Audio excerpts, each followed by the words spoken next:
warahmatullahi wabarakatuh.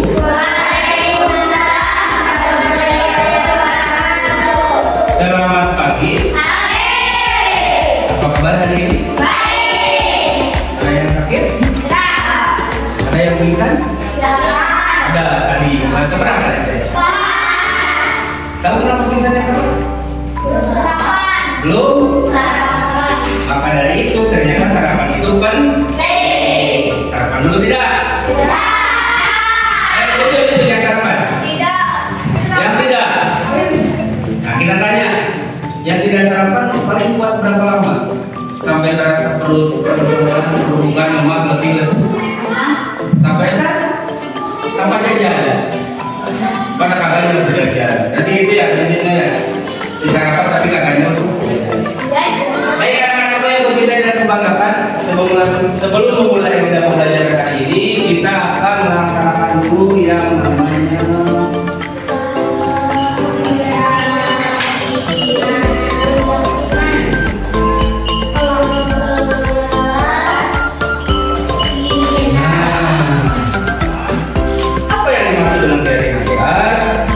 keyakinan kelas adalah nilai-nilai yang kita sepakati, nilai-nilai kebajikan yang kita sepakati untuk diterapkan di kelas ini. Seperti apa Pak? Di sini ada programnya. Kita lihat baik-baik. Bapak minta nanti kalian silakan berdiskusi. Ayo. Nah, di sana sudah ada 3 contoh keyakinan kelas ya. Boleh disebutkan mungkin yang pertama apa? Apa yang pertama? Disiplin. Nah, untuk disiplin ini kalian sepakat tidak? Sepakat. Setuju? Disiplin dalam hal apa contohnya? Pertama masuk.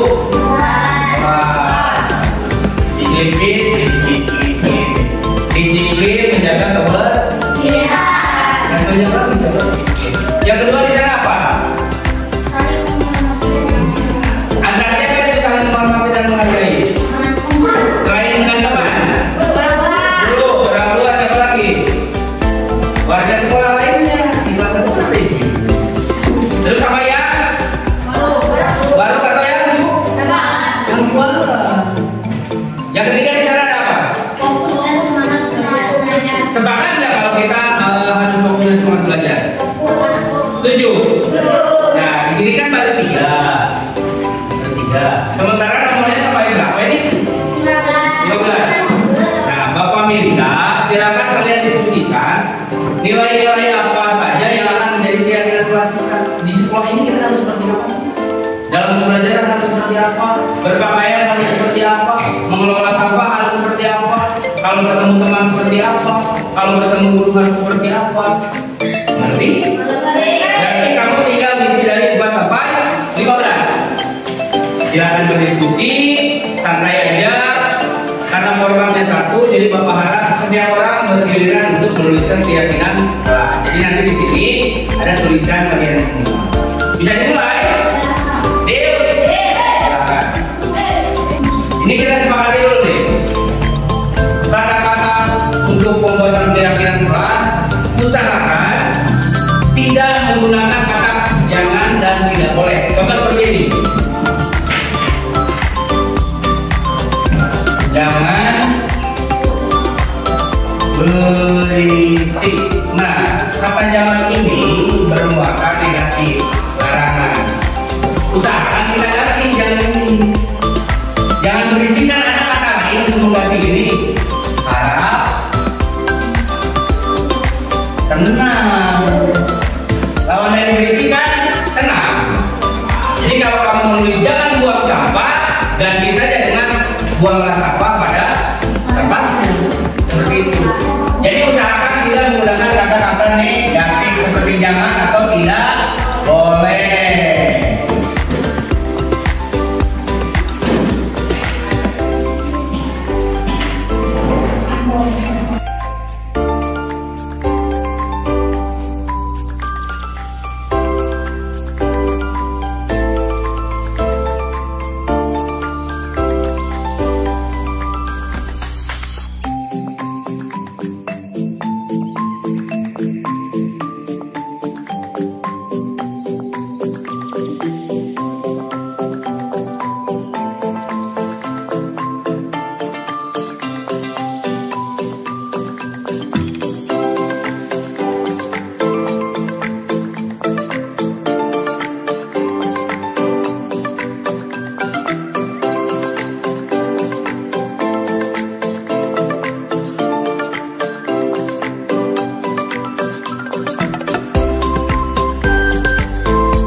Itu Rafael. Sopan santun kepada guru. Selain kepada guru ada lagi? Kepada siapa? Pada orang tua. Di lingkungan sekolah selain kepada guru, kepada siapa lagi? Ya, ibu yang ada. Kepada adik kelas tidak perlu sopan santun? Perlu sopan santun dan kasih. Ya, dan terima kasih. Silakan kelompok kalian. Harap tenang, tadi sudah dibahas. Yang lanjut, yang lain.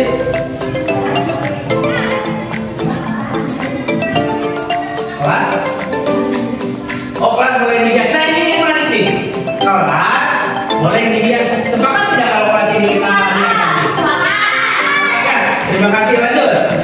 Sekarang silakan setiap yang kelas itu diisi tanda tangan dan nama masing-masing. Kita sepakat ya, nanti kita tempel ya di kelas kita. Silakan di tanda tangan dan diberi nama masing-masing kelompok. Boleh di sini, boleh di sini terdekat. Di sini boleh. Nanti ada pertanyaan yang sama. Di bawahnya cukup nggak?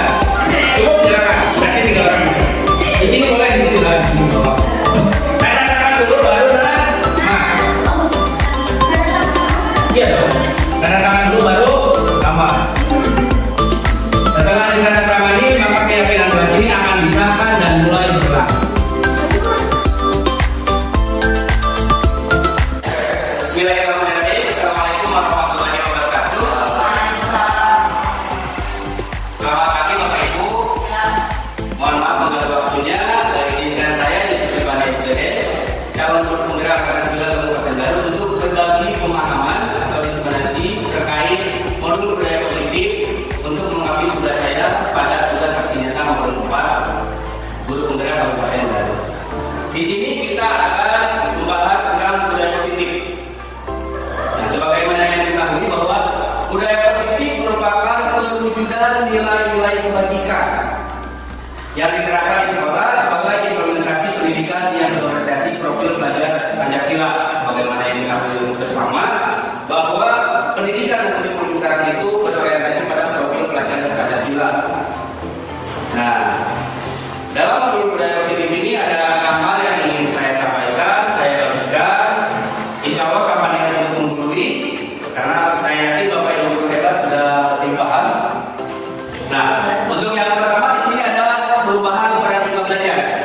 Kalau pada awalnya kita berpikiran bahwa belajar itu hanya terpusat pada guru, bersumber pada buku, dan sebagaimana yang lainnya, di sini sesuai dengan pendidikan, tujuan pendidikan dari Kementerian Jawa Barat bahwa menurut Kementerian Jawa Barat, pendidikan itu adalah menuntut segala program yang ada pada anak-anak agar dapat mencapai keselamatan dan kebahagiaan yang setinggi-tingginya, baik sebagai manusia maupun sebagai anggota masyarakat. Nah, karena kuncinya dari perubahan paradigma belajar ini, kita dalam pelaksanaan pembelajaran di kelas ini menjadi subjek, bukan objek. Intinya adalah pembelajaran yang berpusat pada peserta didik. Kita kenal bersama untuk sekarang ini ada pendidikan yang berpusat pada siswa. Selain itu ada pendidikan yang atau pembelajaran yang terdiferensiasi dan sebagainya. Ini adalah perwujudan dari pembelajaran yang berpusat pada peserta didik. Untuk yang kedua, budaya positifnya itu terkait disiplin positif. Nah, disiplin positif ini secara umum adalah suatu pendekatan untuk menerapkan disiplin dari dalam diri anak tanpa hukuman, tanpa hadiah. No judgment, no reward. Jadi tidak ada hukuman, tidak ada paksaan, tidak juga diberi hadiah. Karena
paling dekat adalah bertahan hidup. Insya Allah kalau di sekolah sepertinya bertahan hidup belum tidak terlalu kelihatan ya, karena ini berkaitan dengan masyarakat biasanya. Yang paling menentukan itu yang pertama senang. Kalau kita melihat anak-anak sekolah berdekat, main bola dalam kelas, nah itu motivasi yang saya berikan itu kita senang. Hiburan, trekking, kalau anak-anak mungkin mengganggu orang lain, mengganggu teman, itu masuk ke kesenangan. Untuk yang kedua kebebasan ini biasanya disebutkan dari perilaku yang tidak bosan. Pada saat belajar dia leha-leha, santai-santai. Nah, ini mungkin kebebasannya tidak tercapai. Bisa jadi alasannya karena dia ingin pembelajaran yang berbeda. Bisa jadi karena mungkin siswa tersebut ingin metode yang berbeda, tidak dengan ceramah. Mungkin ingin matematiknya sampai di luar kelas. Nah, ini yang dicari adalah kebebasan. Untuk penguasaan yang ketiga, nah penguasaan di sini merupakan ciri dominan. Setiap manusia pasti ingin mengontrol orang lain. Mungkin di beberapa siswa Bapak Ibu ada siswa seperti ini. Kerjanya mengganggu orang lain, memerintah orang lain. Kalau dalam bahasa hidupnya preman kelas. Semua yang disuruh oleh dia siswa pasti takut. Ini pasti ada. Nah, bisa didefinisikan bahwa siswa tersebut mempunyai motivasi perilaku untuk melakukan sesuatu itu karena kekurangan kekuasaan. Jadi dia ingin merasa saya harus menguasai orang lain, mengontrol orang lain. Untuk yang terakhir adalah kasih sayang dan rasa diterima. Ini yang paling signifikan terjadi pada siswa yang berpenuh. Kurang kasih sayang di rumah, kurang perhatian orang tua. Di sekolahnya mungkin berleha-leha. Yang paling simpel terlihat adalah dari penampilan. Biasanya bajunya cuma camping, rambutnya acak-acakan, mungkin mandi atau tidak. Nah ini mungkin bisa dicek nanti oleh Bapak Ibu. Bagaimana sih kondisinya di rumah? Bagaimana sih latar belakang orang tuanya? Ini masuk di kasih sayang. Begitu motivasi berlaku menurut Dr. William Glasser. Nah, materi yang kelima ini posisi kontrol dulu. Di sini ada 5 posisi kontrol dulu. Ternyata dalam pembelajaran merdeka itu melaksanakan pembelajaran yang berdasarkan kepada peserta ini, kita harus tahu posisi kontrol dulu yang kita laksanakan di sekolah. Saya yakin, terutama saya pribadi, dari dulu mungkin sampai sekarang yang biasa dulu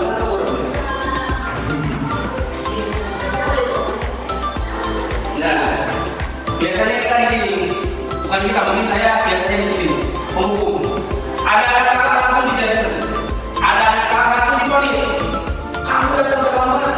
Kita tidak bertanya dulu, kita tidak cari tahu dulu, kita tidak bertanya kepada orang tuanya mungkin melalui berupa kita tidak mendiagnosis apakah dia pincang, apakah mungkin dia ada gejala, atau mungkin ada alasan lain.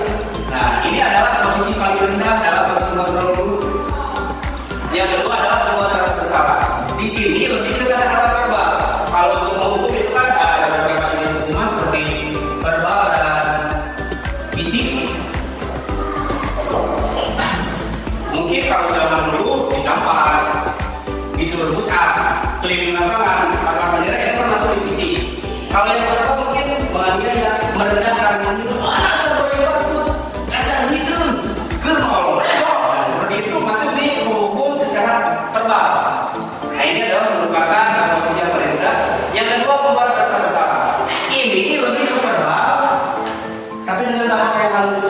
Seperti kalau ada anak-anak yang bermasalah atau melakukan kesalahan, tidak dihukum tapi dipanggil secara diingatkan kembali. Bisa ada siswa pendidik yang ribut aja di kelas. Nah, kalau untuk membuat rasa bersalah, dipanggil saja lalu bilang, apakah kamu tidak kasihan dengan ibu yang sudah capek-capek mengajarkan?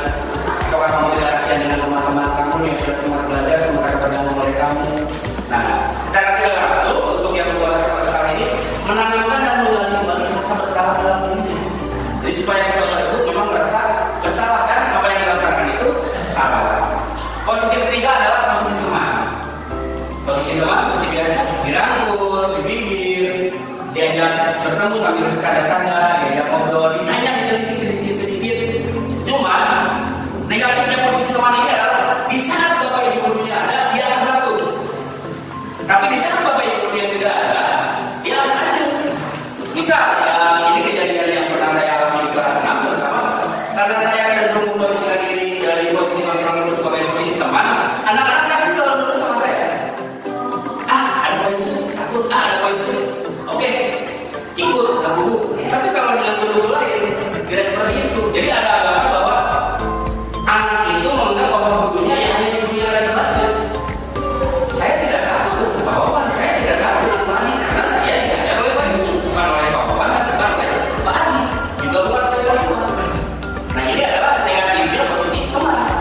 Anak-anak hanya menghargai dan menuruti gurunya saja. Selanjutnya ada posisi pemantau. Di sini posisi guru sebagai pemantau hanya mengingatkan kembali. Salahnya apa? Efeknya apa? Tidak ada kekerasan, tidak ada pembuatan kesalahan verbal, cukup dibantah saja. Seperti misalnya posisi di kelasnya ada anak yang berbuat salah, kita ingatkan kembali saja. Misal yang berbuat salah siapa? Dimas, apakah dengan perbuatan kamu seperti itu salah atau benar? Salah Bu. Kalau perbuatan seperti itu apa sih akibatnya? Apa sih efeknya? Nah ini hanya pemantau. Yang paling baik menurut pilihan dosen dan menurut fasilitator adalah manajer. Bagaimana manajer? Nah untuk posisi kontrol yang ada di manajer ini kita bahas di slide selanjutnya di slide 6. Nah untuk yang manajer ini ada tahapannya. Yang paling penting yang pertama adalah membuat keyakinan kelas. Kalau kita dulu cenderung berbicara tentang aturan kelas, seperti yang dipajang di tembok-tembok, biasanya ada masuk jam berapa, pulang jam berapa, di kelas harus seperti apa, yang berisik di kelas seperti apa, yang mengganggu teman lain hukumannya apa, setelah masuk 15 menit disuruh apa. Nah itu kan peraturan. Kalau peraturan itu cenderung sepihak, kita yang buat dan yang melaksanakan. Itu kalau peraturan. Tapi kalau keyakinan kelas, ini kita bahas bersama dengan anak, kita sepakati dengan anak, sehingga intinya tadi harus muncul rasa kesadaran diri dari siswa tersebut. Kita cukup merasa keinginannya seperti apa. Di sini mungkin ada contoh keyakinan kelas yang dibuat di kelas 6 ada harus menjaga kebersihan kelas. Ini adalah keyakinan kelas yang disepakati oleh kelas 6. Harus menjaga kebersihan kelas. Jadi tidak ada hukuman atau apapun itu. Karena jika nanti ada salah seorang yang melanggar keyakinan kelas ini, dia dengan sendirinya akan kembali mengingat bahwa ternyata kalau buang sampah itu tidak sesuai dengan keyakinan kelas kita. Jadi ada rasa dan di dalam diri yang timbul terkait kesalahannya. Silakan, next.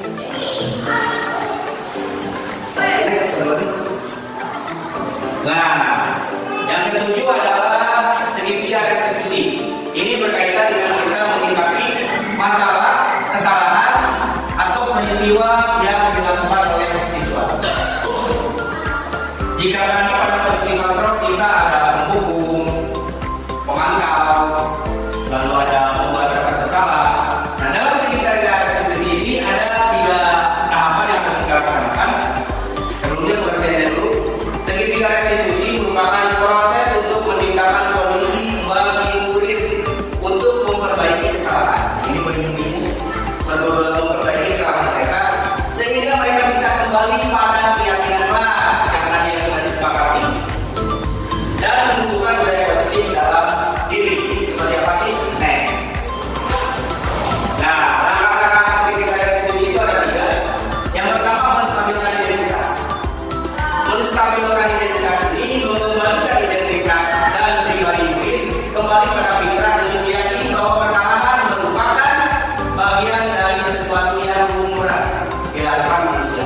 Bukan dalam artian ya salah itu bagus, bukan seperti itu, tapi kita harus yakin bahwa yang namanya manusia itu tidak luput dari salah. Tidak mungkin semua manusia selalu benar. Maka dari itu pun yang kita lakukan pada siswa. Di balik peristiwa kesalahan apapun yang mereka lakukan, perbuatan lima apapun yang mereka lakukan di sekolah dengan teman ataupun yang lainnya, itu pasti ada alasannya. Pasti ada alasannya, pasti ada sebab akibat. Apa sih sebabnya sampai siswa berbuat seperti itu? Nah, disinilah pentingnya bahwa meyakini bahwa kesalahan merupakan bagian dari sesuatu yang lumrah. Tidak menutup kemungkinan teman yang sudah baik nanti akan salah. Begitupun kita sebagai guru, karena kita juga manusia. Di sini ada contoh